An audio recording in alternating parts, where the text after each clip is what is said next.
Forbidden rituals in Christianity. What you were never meant to know. Let me ask you something. What if I told you that within Christianity itself, there were rituals so powerful, so unsettling, that the church didn't just discourage them, it erased them, it rebranded them, and in some cases, it made sure they disappeared from history entirely? Would you believe me? Because these rituals weren't merely forbidden, they were considered dangerous. And what you are about to hear is the reason why most people never make it to the end of this conversation.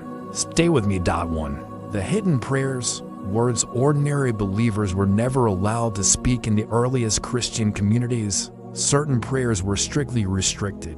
Not everyone was allowed to recite them. Why? Because these prayers were believed to create direct contact with God without intermediaries. And the church understood one thing very clearly. If people could reach God directly, the institution itself would lose its power. These prayers were taught only to select clergy. Later, they were labeled confusing, dangerous, even heretical. Most were destroyed. The prayers you hear today, they're the filtered versions too. The banned Christian trance rituals. Yes, this part surprises many people. Early Christianity included deep meditative rituals that induced altered states of consciousness through isolation, darkness, silence, and repetitive sacred phrases. Early mystics entered what we would today call spiritual trance states. After these rituals, people began saying something the church could not tolerate. I found God within myself, not inside the church. That sentence changed everything. These practices were soon condemned, reclassified as foreign influences or Eastern heresies, and completely removed from Christian teaching, not because they were false, but because they worked. 3. The blood and flesh ritual. The truth that had to be softened. This is where many people stop listening. The early Eucharist ritual was not what you see today. It was far more intense, far more physical, and far more disturbing to outsiders.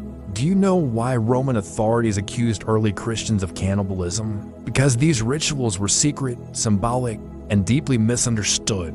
To survive, the church eventually sanitized the ritual, turning something terrifying into something socially acceptable.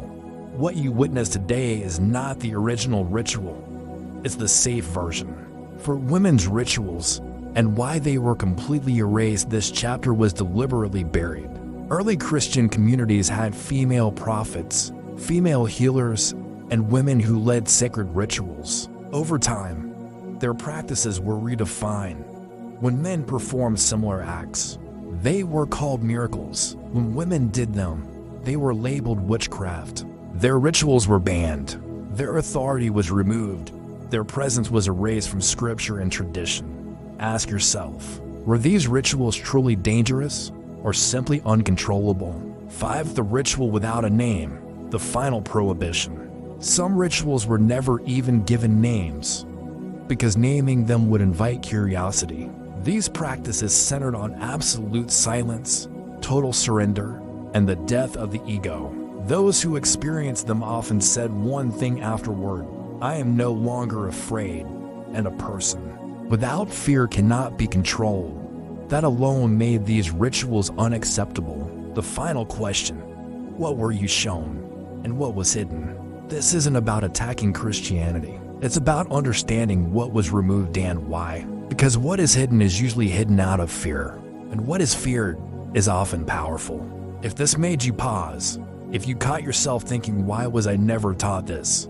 Then you're exactly where you need to be. I'll continue revealing forbidden teachings, erased rituals, and unspoken spiritual truths in future videos. Subscribe now, because the next topic I'll cover is on many platforms. Prefer not to recommend. Some truths are only meant for those who stay until the end.